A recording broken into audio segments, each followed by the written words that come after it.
दोस्तों, अगर आपने अभी तक हमारे चैनल को सब्सक्राइब नहीं किया है तो सब्सक्राइब कर लीजिए और साथ में दी हुई नोटिफिकेशन बेल को भी टैप कर दीजिए ताकि आइंदा आने वाली वीडियोस आपको बर वक्त मिल सकें।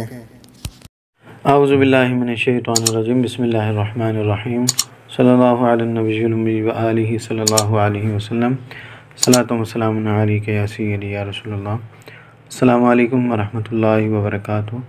मैं हाफिज़ मोहम्मद आमिर तारकिया जहांगीरिया रूहानी सेंटर की जानिब से आज आपको इंशाअल्लाह दिल की बंद शरियाने खोलने का अमल, यानी जिनके दिल के वाल बंद हो जाते हैं, उन वालों को खोलने के लिए एक अमल आपको बताऊँ। हमारी एक भाई ने मुझसे ये सवाल किया कि आप दिल की बंद शरियानों को खोलने का अमल बताएं, तो मैंने सोचा कि इसके ऊपर एक वीडियो बना दूं, क्योंकि काफ़ी ऐसे हमारे मुसलमान भाई ऐसे हैं जो दिल की बीमारियों में मुब्तला हैं।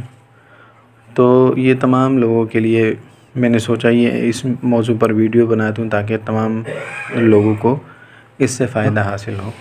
ये अमल अगर आप पढ़ना चाहें तो सुबह फ़जर की नमाज़ के बाद या फिर जिस वक्त आपको टाइम मिले, सुबह फ़जर की नमाज़ ज़ोहर से पहले पहले, ज़वाल के वक्त से पहले पहले,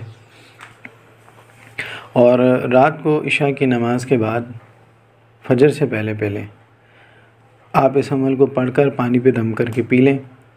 अमल यह है कि आपने सूरतुल इंशिराह अलम नशरह लक सदरक, ये पूरी सूरत 41 मरतबा फ़जर के बाद या इशा के बाद 2 टाइम, यानी आपने फ़जर के बाद भी पढ़ना है और इशा के बाद भी पढ़ना है।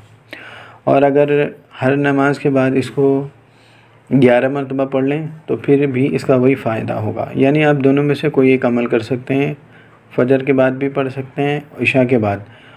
और अगर कोई इस तरह भी करना चाहे कि हर नमाज के बाद 11-11 मरतबा पढ़ के पानी पे दम करे और पानी पी ले, तो इंशाअल्लाह 11 से 21 दिनों के अंदर अंदर जो दिल के वाल बंद हैं इंशाअल्लाह ताला वो खुलना शुरू हो जाएंगे। अव्वल आखिर दुरूद शरीफ 11-11 मरतबा, और जब ये अमल करें तो हस्ब तौफीक सदका ज़रूर दें। सदका देंगे तो इंशाअल्लाह अल्लाह ताला आपकी परेशानियों को दूर फरमाएगा। अगर आपको ये हमारी वीडियो अच्छी लगे तो इसको लाइक कीजिए, शेयर कीजिए। अस्सलामु अलैकुम व रहमतुल्लाहि।